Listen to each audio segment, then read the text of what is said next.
Hello everyone, good morning, good afternoon and good evening depending on where you're watching us from. Welcome back to Pulse Report TV, the channel where we cut through rumors, expose fake headlines and bring you the truth as it is. No extragration, no confusion. If you're watching this video right now, I strongly advise you to watch the very end because what we're about to break down today affects the security of the entire country. Don't forget to like this video, share it and subscribe to Pulse Report TV. The only way you can support this platform is by liking, sharing and commenting on our videos, and we sincerely thank you for being part of our growth. Right now you might want to sit down because the news coming out of the northeast and northwest is shaking the Nigerian internet. You have probably seen the headline, Nigerian Army storms Bello CG hideouts in Borno, over 100 captives rescued. At first glance, it sounds unbelievable. A Northwest bandit kingpin hiding inside Boko Haram territory? Today on Pulse Report TV, we are separating rumors from reality. And here is the truth. Something massive and historic did happen in Borno State this week. And it is one of the biggest victories recorded under Operation Hardin. For over 48 hours, social media has been flooded with claims that Bello Tuji was cornered in Borno State. But Nigerians, let's be clear with geography. Bello Tuji operates mainly in Zamfara, Sokoto and parts of Kebbi. Borno State is a stronghold of ISWAP terrorists in the northeast. So did Bello Tuji really locate there? According to confirmed military and intelligence source, the answer is no. What actually happened was a separate but equally powerful military operation. The Nigerian Army stormed a fortified terrorist hideout in the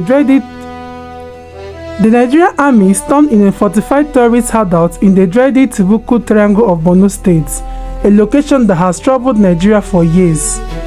Troops under Operation Desert Sanity V launched a surprise offensive but completely overwhelmed the terrorists. What they discovered shocked even seasoned soldiers. This was not just a camp, it was a human detention center. During the operation, the army rescued between 70 to 100 captives, mostly women and children, who had been held in terrible conditions. Some had been in captivity for months. For many of them, hope had already faded until the Nigerian army arrived. A military statement signed by Lieutenant Colonel Sani Oba confirmed that troops destroyed 3 major detention facilities hidden deep in the forest. These facilities could hold up to 300 captives. This confirms that the rescue operation was not accidental, it was targeted, strategic and successful. One of the rescue victims, Malam Jida, shared his experience. He was abducted in December 2025. He escaped during the gun battle between terrorists and advancing Nigerian troops. According to him, the soldiers were fearless and determined, directly countering the narrative that Nigerian troops are not fighting. In the Tibuku Triangle, they fought and they won. The operation also involved the air component of Operation Hardin. After the captives were safely evacuated, precision airstrikes completely destroyed the terrorist camps, recovered weapons including anti-aircraft guns, rocket-propelled grenades, motorcycles used for highway attacks. The military said this camp are now permanently disabled. So why is Bello Tuji's name linked to this operation? Because while the army struck terrorists in Borno, pressure on Bello Tuji in Sokoto State intensified.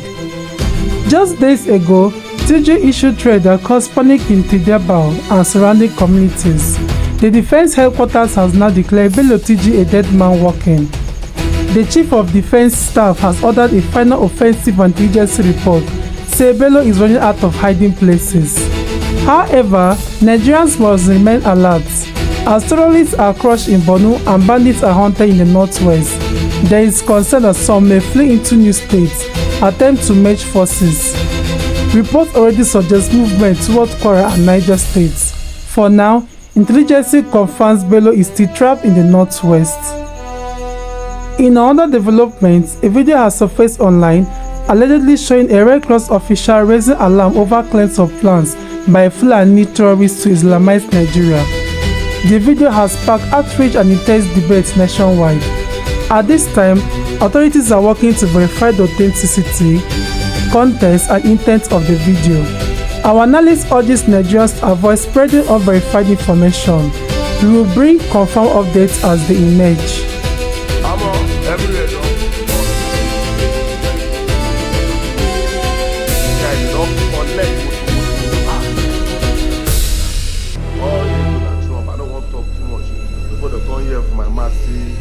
Nigeria must divide in the next few months. So when to share this post. If you are holding your phone right now, you might want to sit down, because the news coming out of the northeast and northwest today is shaking the very foundation of the Nigerian internet. You saw the headline: Nigerian Army storms Belutoji hideout in Borno. Over 100 captives rescued. It sounds too good to be true, right? A bandit warlord from Zamfara found in the heart of Boko Haram territory? Well, today, Saturday, February 7th, 2026, we are going to separate the rumors from the reality, because something massive did happen in Borno this week, and the Nigerian Army has just scored one of its biggest victories in the history of Operation Hadinkai. We're breaking this down immediately. First, let's address the elephant in the room. Belutoji. For the past 48 hours, social media has been on fire with claims that the notorious bandit kingpin was cornered in Borno State. Now, we need to be very careful with our geography here. Toji is the terror of the northwest, Sokoto and Zamfara. Borno is the stronghold of ISWA in the northeast. So, did he cross the entire country to hide with terrorists? Here is the truth we have gathered from military sources and intelligence reports this week. The Nigerian Army did storm a massive fortified hideout in the infamous Timbuktu Triangle of Borno State. This is a no-go area that has been a thorn in our flesh for years. Troops of the Joint Task Force under the codename Operation Desert Sanity V launched a surprise offensive that caught the terrorists completely off guard. While the headline screaming Belutoji in Borno might be a mix-up of two simultaneous operations, the result of the Borno raid is 100% confirmed, and it is spectacular. The army didn't just find an empty camp, they found a human warehouse.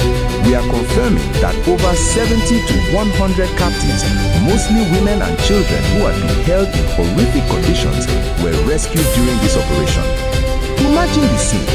These are people who had lost hope. Some had been there for months, and suddenly they hear the sound of gunfire, not from their oppressors, but from the Nigerian army coming to get them. The military statement signed by Lieutenant Colonel Sani Uba confirmed that the troops destroyed 3 major detention facilities concealed deep within the forest. These facilities had the capacity to hold up to 300 detainees. Now, why is Belutoji's name trending with this story? It's because at the same time as this victory in Borno, the heat on Belutoji in Sokoto has reached a boiling point. Just days ago, Toji issued fresh threats causing panic in Tidibale and other Sokoto communities. But the defense headquarters has officially declared him a dead man walking. The Chief of Defense Staff has ordered a final onslaught, and intelligence suggests Toji is running out of hiding spots. The confusion in the headlines likely comes from the fact that the military is striking both the northeast and the northwest simultaneously with a ferocity we haven't seen before. I want to pause here and ask you a serious question. With the military cracking down on ISWA in Borno and closing in on Toji in the northwest, do you think we are finally seeing the end of this decade-long insecurity? Or do you think these guys will just move to another location? I really want to read your honest thoughts in the comment section below. And please, if you want to keep getting these fact-checked updates without the fake news confusion, do me a massive favor and click that like button right now. It helps us defeat the algorithm and show the truth to more Nigerians. And if you are new here, hit the subscribe button and turn on the notification bell so you don't miss the breaking news when it drops. Welcome back. Let's talk about the details of the rescue in Borno because it is heroic. When I'm talking about Islamization agenda, you think you know better than me? You think most of us have been shouting and talking and trying to sensitize Nigerians about the Islamization agenda of these Fulani jihadists. You think you know better? And some of you in the West, from the Yoruba land, are so foolish that you think the people from the North, the jihadists, because they call Allah Akbar, you think you are the same. No. So I'm tired of the folly of Nigerians. Our foolishness knows no bound. Your foolishness knows no bound. That's when we should rise up and speak with one, as one, with one voice. You think it's between Christian Muslim, and you play politics and you play ethnic cards with it. You all are foolish. I'm telling you. You think you know better? Between today is Thursday. Between Monday and today, over 300 people have been annihilated, have been unalived in Nigeria, and nobody has done anything reasonable about it. You think you know better? When I tell you of Islamization agenda, you think you know better than me, isn't it? You all are foolish. Fulanis went to Woro village in Kwara State, which most of the people actually are Muslims. But because they have been preaching, they were preaching to them to accept Sharia as a governing law against the Nigerian constitution. Sharia as a governing law against the Nigerian constitution. And the people rejected. And the people said no, they would rather stick to the Nigerian constitution and be governed by the Nigerian constitution instead of Sharia. And even though most of these people are even Muslims, they executed. They don't just unalive them. They tied their hands behind their back in Woro village. Tied their hands behind their backs. What you do to criminals? They tied their hands behind their backs and executed them. Over 200 of them. Now, of course, the media say 170. If media tell you 170, I've always told you, divide that number by 2, they add on top of it. So there are over 200 and something people that were executed because they refused Sharia law.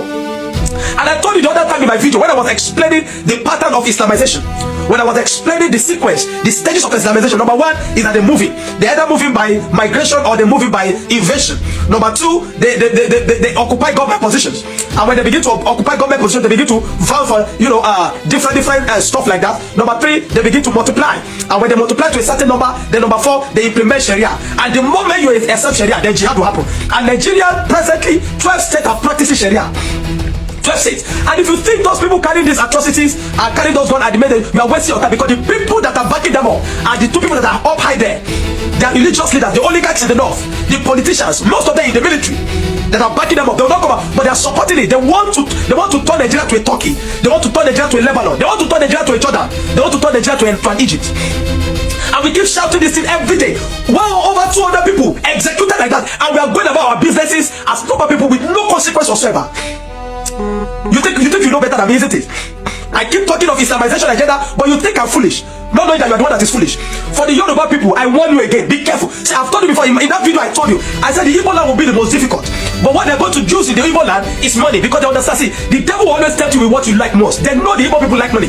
And you find that their allergies will begin to woo their people, they'll begin to marry their daughters with money, they'll begin to settle their sons with money, and because of that, Islam will enter. But it will take a long time. So what they do is, they start conquering from the north, and then when they spread to the west, because it will be easy to spread into the west than to the southeast.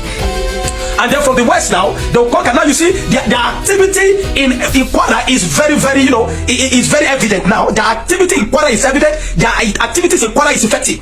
Guess where they are going next? No. You think it's Igbo land or it's South? No, they are entering your state. And they're already in the forest of Oyo. Presently, as I'm telling you, information reach me, they're already in the forest of Oyo. They'll spread to Ogun. And from there, you think you're in Lagos state and you cannot be touched. No. You think you're in Lagos state, you cannot be touched. I tell you, it's a matter of time. It's a matter of time. You see the speed as they are moving.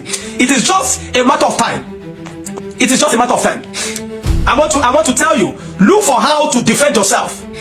These people are relentless. These jihadists are relentless. I call on President Tinubu, better do. You see, the re-election thing is just on your mind.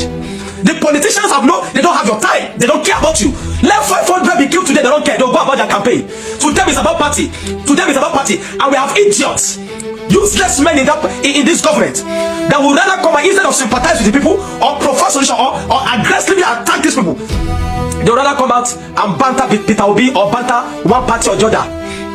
I'm telling you, if you don't stand and defend yourself and genuinely and vehemently resist Sharia in the West, your situation will be what is happening in the North. You think you know better, isn't it? When we keep shouting, you are playing tribal cards. You think it's because we are against Tinubu, we keep talking. And every time we bring up facts, you turn into tribal cards. You think it's about tribalism. You think it's about because we are speaking against Tinubu. You are very foolish. You will still come under this tweet and attack me, but no problem. I want to call on the Nigerian military.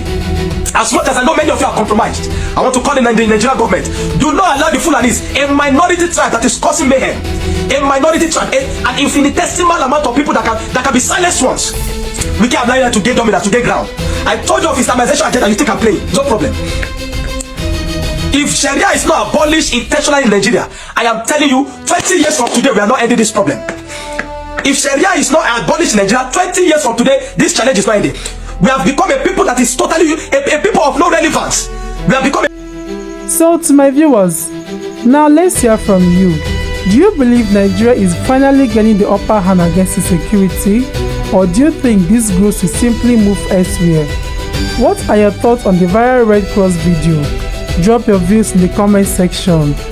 If you value truthful reporting, like this video right now. It helps Post Report TV reach more Nigerians. If you are new here, subscribe, turn on the notification bell and watch our videos to the end. Remember, the only way to support this platform is to like, share and comment. Thank you for supporting our growth. Until next time, stay safe, stay informed and be alert.